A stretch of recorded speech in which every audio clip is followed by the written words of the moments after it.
Hello guys, for today's video, magluluto tayo ng ginataang laing pero meron tong twist at may mga halo. Sa amin guys, ang tawag dito is tinuktok, pero sa ngayon kasi hindi ko siya tataddarin, kaya hindi siya tatawaging tinuktok. Ginataang ginataang gabi lang. Meron tayong tinapa, hipon na binalatan, yung ating pork, kahit anong pork pwede guys, at laing. Meron din tayong dyan tanglad. At meron tayong sibuyas, bawang at luya. So ayun na guys. Ilalagay na natin ang ating mga sangkap sa dahon. So parang babalutin natin yan sa dahon. Ang ating mga sangkap. At ito ay luto ng mga taga Bicol. Ayan. So, ganyan lang guys ang aking pagluto. Nilagay ko lang yan. So, malinis naman ang aking kamay bago ako nag-prepare ng mga aking lulutuin. Kaya, malinis guys ang aking kamay. Kahit kamayin ko yung mga sangkap. Ayan.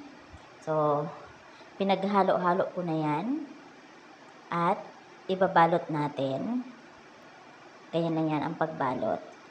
Ang dahon kasi guys ay maliit, kaya mahirap siya balutin. So, dapat, pag magluluto kayo ng ganyan, malalaki ang dahon. Ganyan lang guys. At, tatalian natin yan. Ayan. Tatalian lang natin para hindi magkanda laglagan ang mga sangkap sa loob. At hindi magkahiwa-hiwalay. Ayan, tatalian natin tagabilaan para maayos siya maluto. Yan, ganyan lang guys. Kuha tayo ng gunting para hindi mahaba ang pagkatali. At doon naman sa kabila, tataliin na natin. Para pag nagluto siya, buo pa rin. Ayan guys. Guntingin natin yung mga mahaba. Ayan, ganyan lang ang pagtali guys. At ito na, lahat na aking nagawa. Ayan. So, nilagay ko na rin yung hipon na natitira at yung mga ulo. Hindi ko na guys sinama. At tanglad, asin, paminta, at yung ating kakanggata.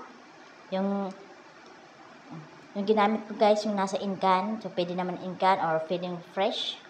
At ito na guys, luto na ang ating ginataang gabi na may mga laman sa loob. Ayan. Thank you for watching guys. Bye. Yummy, yummy. Ginataang gabi lutong Bicol.